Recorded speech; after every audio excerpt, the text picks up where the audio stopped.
So Olga is already engaged in more than 20 years in the questions of intellectual property, has led more than 50 projects in the sphere of creative industries, has many publications, and is now engaged in the topic of intellectual property, IT law, and digital art. Yeah, we all need to know about that. Yeah, so to speak about this topic, even half an hour will be not enough. So today's lecture will be mostly showcasing the influence of the IT technologies and copyrights as the example of the art sphere. Right.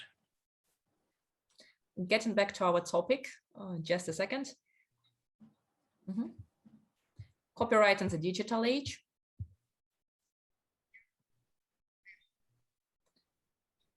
Yeah, Olga was one of the first when the pandemic started, who reacted on the new trend, which is now a trend of NFTs. And Olga created an article which was called Digital Art, Blockchainization and NFT, Legal Analysis.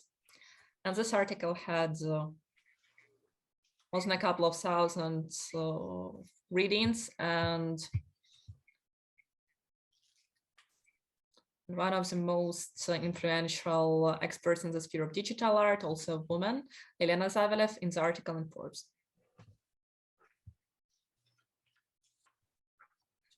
What else can I say about myself?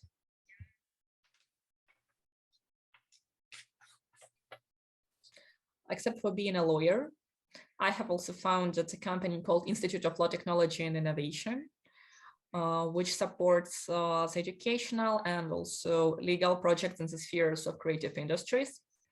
And we help creative industries with legal issues, with the issues of protecting the IP right.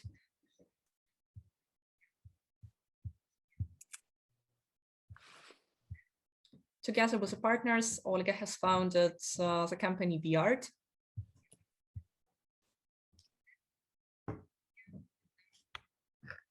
Which is specializing in the digital art and is right now a platform which provides not just an opportunity to buy digital art,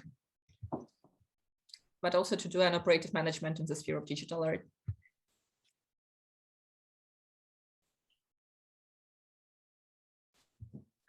Also on this platform, you can get acquainted with the art in the virtual spaces. Yeah, we have recreated an interactive experience of engaging with digital art, but in the digital format, in the virtual format. Now a startup launched and became globalized exactly during the period of pandemic, because the pandemic has drastically influenced the process of digitalization in the art sphere. Yeah, moving further.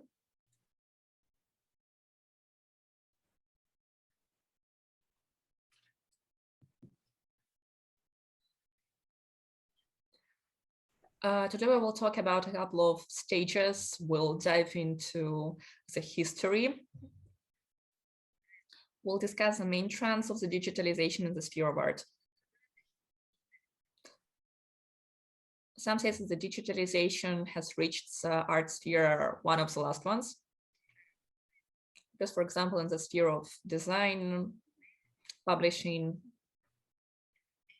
or entertainment sphere, the digitalization reached way earlier, and it was organic. For instance, a sphere of music. But the sphere of art is pretty conservative and was kind of held apart from the digitalization processes for a long time. The first trend in the digital art was the online platforms for selling art. In the beginning, there were mostly online viewing rooms and online marketplaces where you could simply buy art, and sometimes not even directly, but inquiring from the galleries. Yes, where you can buy digital or digitized art. Exactly in this period between 2010 and 2016, the first auction of the digital art appeared.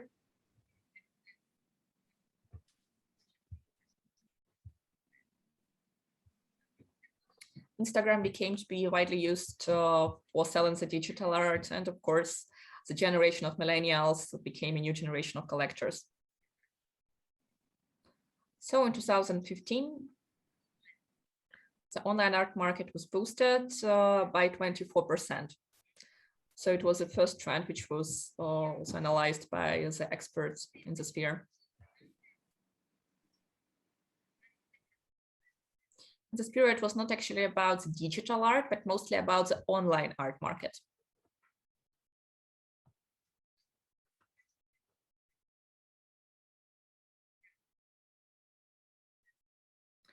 Here you can see some platforms for selling digital art, where you could have bought, or collected, or watched digital art. They were operating in a relatively easy form. You could have watched the art on the website in one dimension. And the second stage is the appearance of the digital platforms, which were mostly specialized. For example, as Sedition, who offered video for showcasing the digital art. We have realized the so-called transportation of the digital art to the buyer, to the viewer. One could use the cloud service to present the art at home, for example. Exactly at this moment, the crypto art platforms thrived. Yeah, and here you can see the first examples.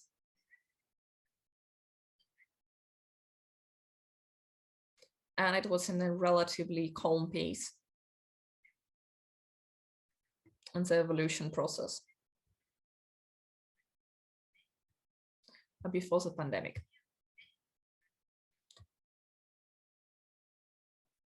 What we now call the pandemic period.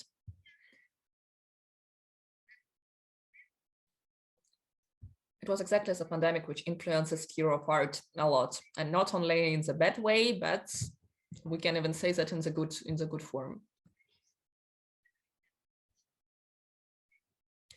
Of course, closing the physical spaces, the physical venues such as museums, galleries, art centers, forced us to move online.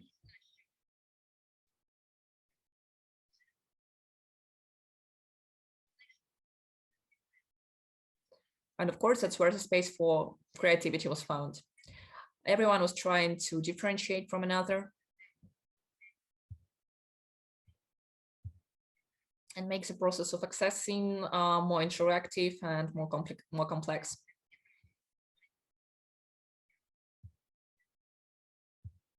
As an example, we can take an art basel, which is happening exactly in the process of pandemic.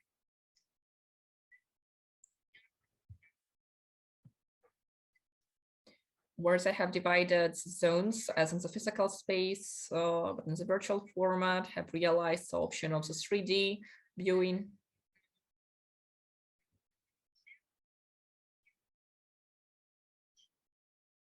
And that's exactly where the widely spread sales of digital art were happening. Here's an example of the Venice, balloon Venice in red by Jeff Koons, which was sold for $8 million.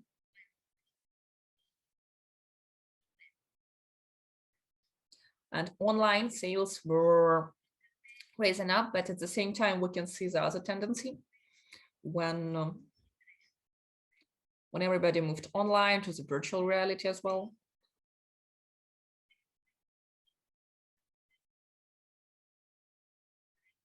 And people lost the necessity to use the middleman or to the which other platforms, because you can reach out to every artist, to every gallery directly. That is why some big monsters like the fairs, like the platforms, became a competitors, which has also influenced the quality of the services provided. And here we should mention a specialized art fair, KADEF, which was also held online. Our platform V-Art was also participating with artworks from the digital artist. They have also realized a more complex system of accessing, but it's resulted in some technical issues as well.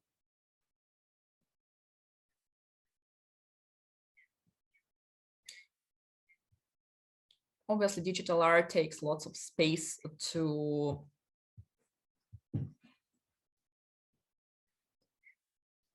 provide this interactive experience of walking, of interacting with art, to look at the artworks from the different angles, to access information.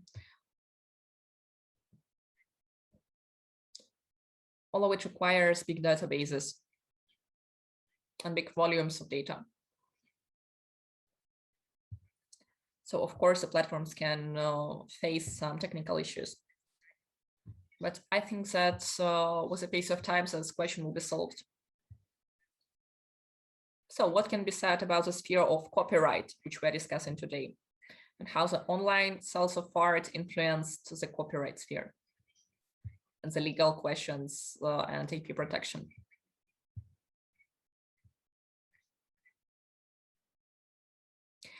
During this period, new amendments to the laws were happening. And here, like on the slides, you can see a couple of documents which are international, which are pan-European. And of course, the white book for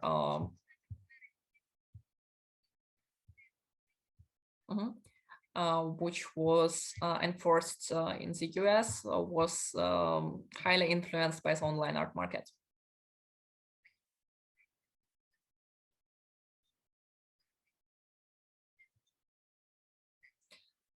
So when the lawyers faced the issues of selling the digital art, they have faced the theory of the rights does not apply here. For instance, when you buy a digital artwork, a new buyer buys. It's about the physical art, sorry. You can buy an artwork and then you can, sell it, present it and so on without even mentioning the copyrights, without mentioning the author. But in the digital sphere, that's totally different, because you do not operate with the physical objects, but with digital ones, which are easy to copy, which are easy to download and store on your computer. That's why nobody can fully guarantee the safety of operating with digital assets, with digital artworks.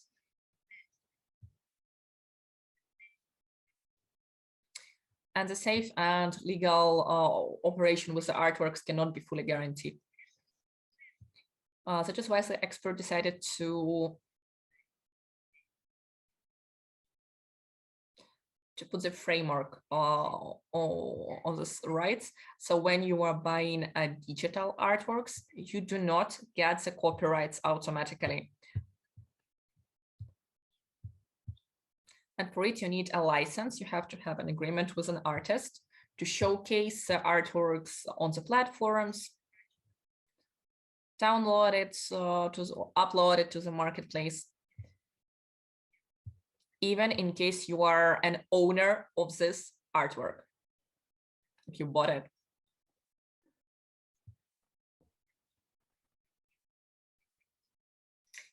So we're moving further. The next period, which I feel is very important when we talk about the digitalization and the influence of IT on copyright in art.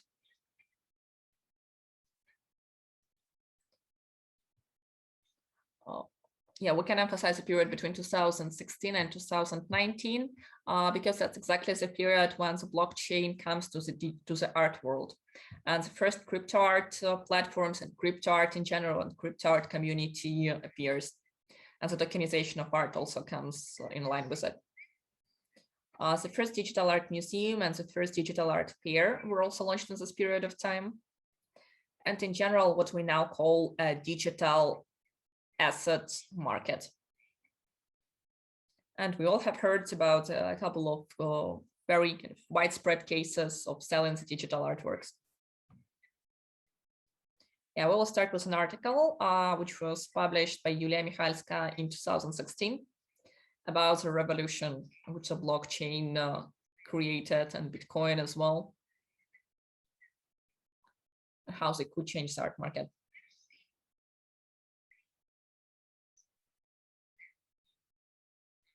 First case of selling digital art for the relevant sum. It's usually highlighted by an artwork of Kevin Abash. It was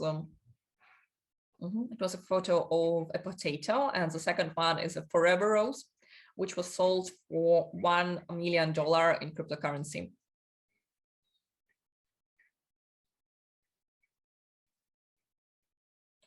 So this artwork does not exist in the physical form, only in the digital one, and it was sold for 1 million. What should be also noted here is that Kevin Abash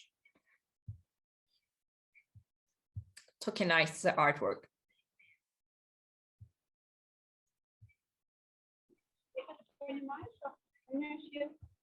Which led him to spread the artwork into a couple of, to split the artwork in 10 parts, and 10 buyers paid $100,000 each. So we can say that this rose was an investment object.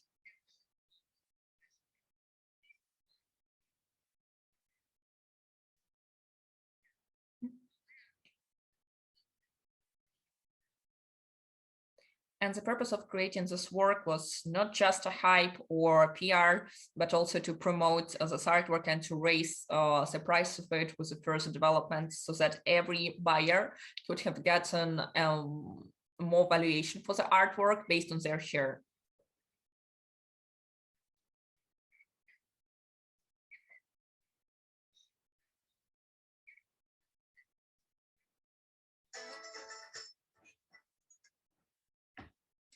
So now, how the digital art influenced the copyrights? I can say that digital art is different from the other spheres by being very democratic. Because many people who came into the sphere, for instance, the IT, came not from the art background and started creating digital artworks. Secondly, out of my experience, the people who engage with digital art are more open, and they tend to operate on the market which is regulated by the same type of rules. But it's interesting that we as experts might have not seen the other tendencies, that even without talking about digitalization of the art sphere, the legislation started to have even more frames, even more limitations.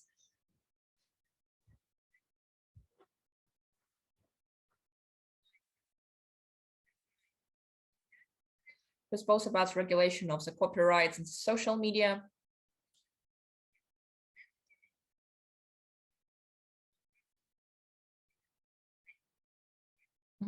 You might have also seen some of the new limitations which were happening in 2019 in the European art market. So it was a directive which, as the European Parliament, which also placed the responsibility to the middlemen, to the marketplaces, to the platforms, which were providing the services for digital art. Also, these changes were applicable to the national legislation. Here I can give an example of Ukrainian law called about the copyrights, and it was exactly the new version of it. We do not have a term digital art, but we have a term called digital information in Ukraine. That is why, by analogy, we can spread these norms to the digital art as well.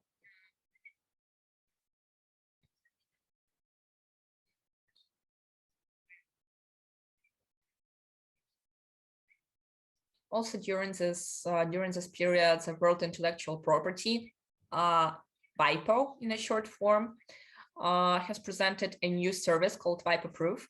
It was 25th of May of 2020, which provided a service which allowed to differentiate between the original and the copy. Because we cannot, in digital format, we cannot identify it in such a clear format as with physical objects. Technically, the copy and the original usually have the same technical information, so that you cannot differentiate between them clearly. So the idea behind the Viper was to create a system based on the blockchain, but they went another way.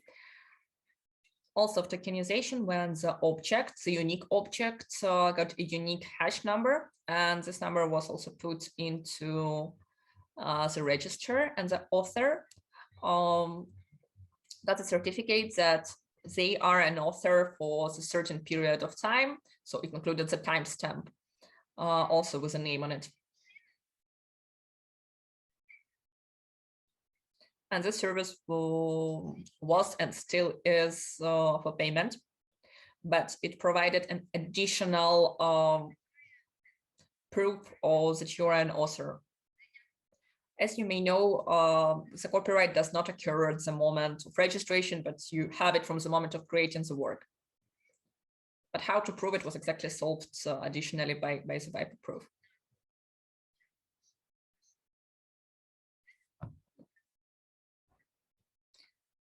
Now we move to the nowadays, to the last stage.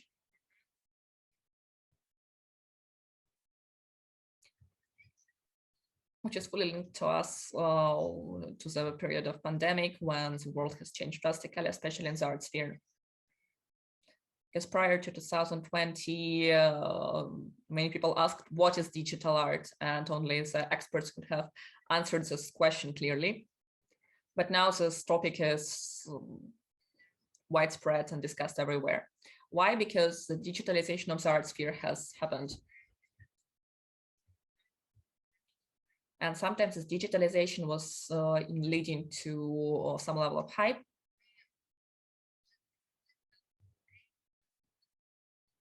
Starting from 2020 with the cases of multi-million sales of digital art, the art which does not exist in the physical world. Because digital art can be like natively digital, initially created by digital technologies like net art, generative art, and at the same time we have digitalized art.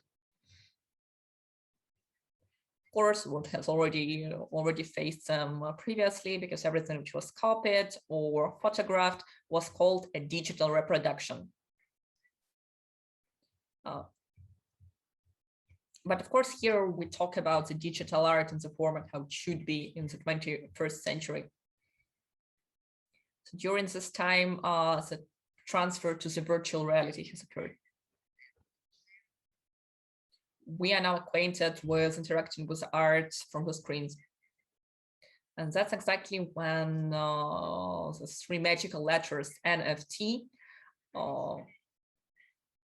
became known even to the pupils.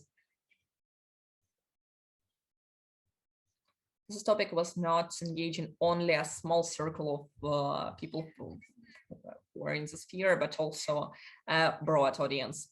And that's when the new trend of investing into NFT occurred. But I have to say that investing into NFTs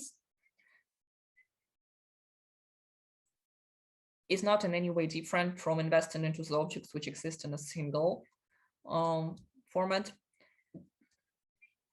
So acquainted or so familiar for the art market. That's exactly when the art market transferred to the market of digital asset management. Because even prior to it, the mechanism of licenses of operating with digital art and with the copyright was already there. But it was a sphere of also lawyers were mostly active, but now it also got bigger and reached the creative people.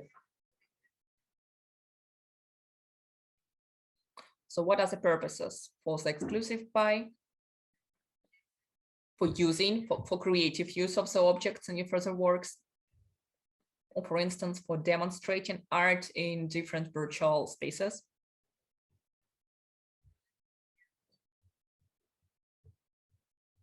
Showcasing art using the augmented reality technology or AR, VR art in general.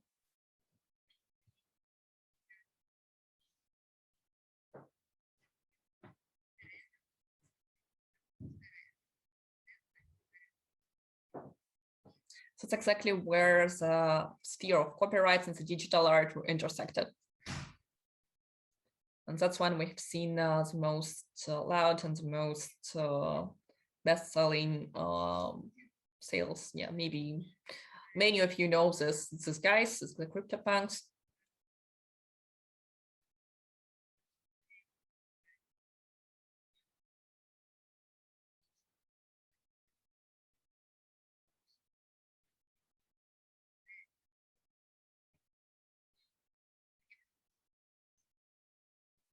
And exactly during the time of pandemic, the prices also grew a lot and the liquidity grew.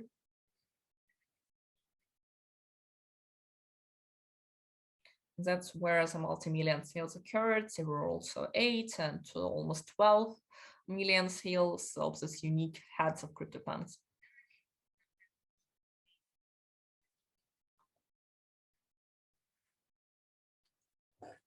So of course, you've heard about the case of the net artist Mike Winkelmann, also known as Beeple, when for $6.6 million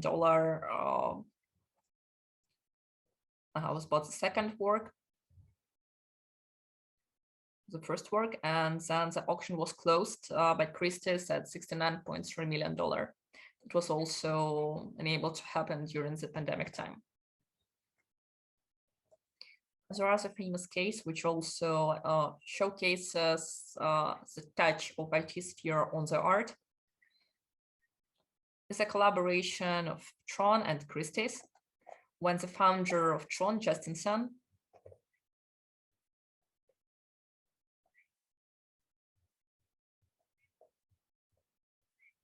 bought a collection of artworks by famous artists like Picasso,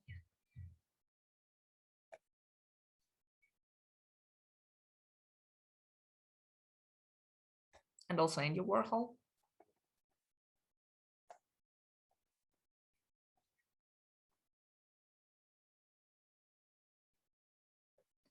Yeah, I'm sorry that after the coronavirus, I have some issues with the memory. Just in a moment, I will tell you for sure.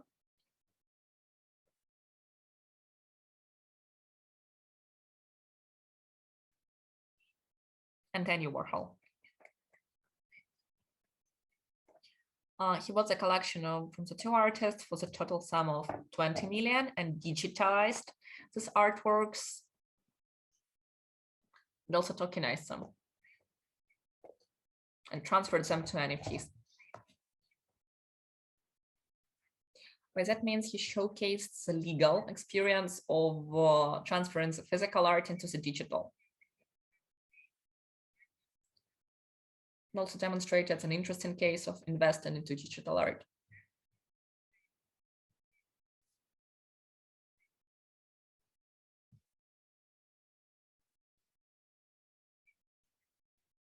Because with the emergence of NFTs and when we were able to also, I'm talking about the lawyers, to see the trend of splitting two owners of the physical artwork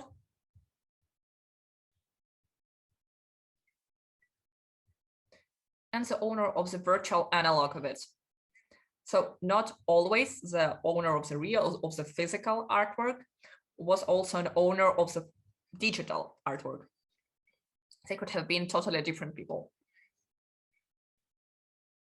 But because they did not have copyrights, not as an author, not as a legal buyer of these rights. So without having this ownership rights on the physical artworks, they have digitalized some objects and sold them as NFTs and got pretty high revenue out of it.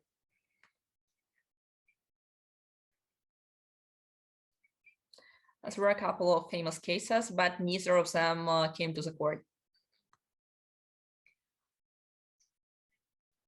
But I can say that you're forced, especially the owners of big collections, the galleries, to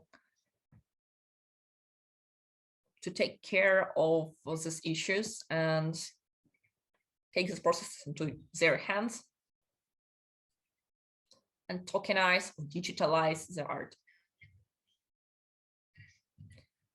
so as to prevent these illegal processes. What does the NFT bring? This is the last which I would like to discuss with you. Of course, I understand that now it's widespread.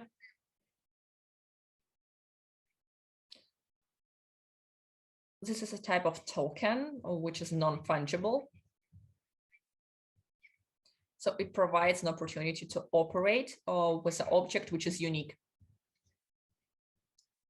It's exactly a mechanism which is applicable to the sphere of art, to the sphere of collectioning, because it links the owner to the token and provides liquidity due to the originality, due to the scarcity of it. That's how we can also see the provenance. And it also provides our interoperability for different purposes. For instance, by using a system of licenses. It also provides an opportunity to program. It means that we can realize an option of managing, of lending the digital asset. Due to the mechanism of it provides opportunity not to delete artwork. It prevents us from deleting it totally. Due to the interactivity, you can also see the amount of downloads through the indexation. You can also do a collection by tokenizing multiple versions of the same artwork.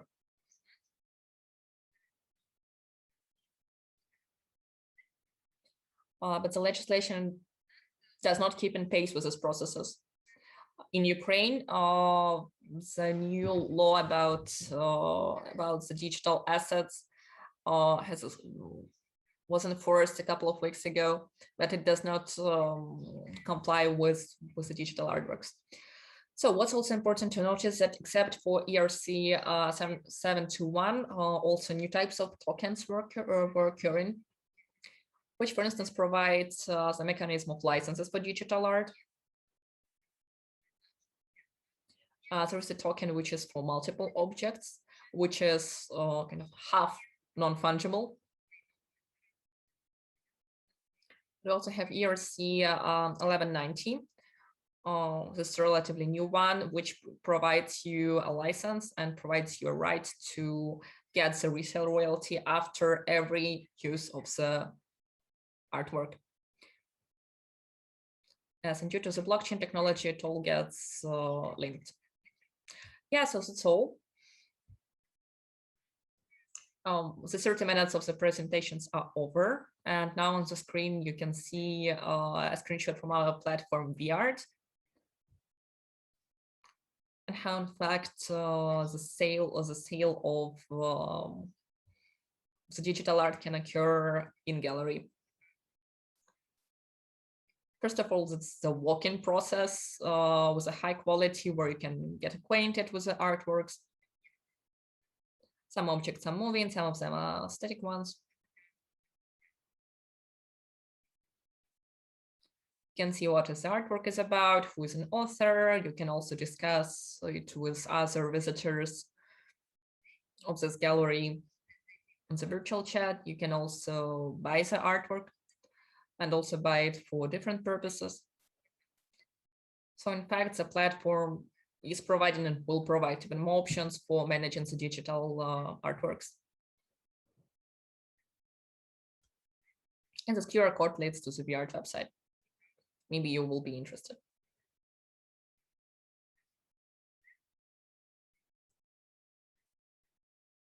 in the service and this experience which we provide with the digital artworks. Thank you very much for your attention.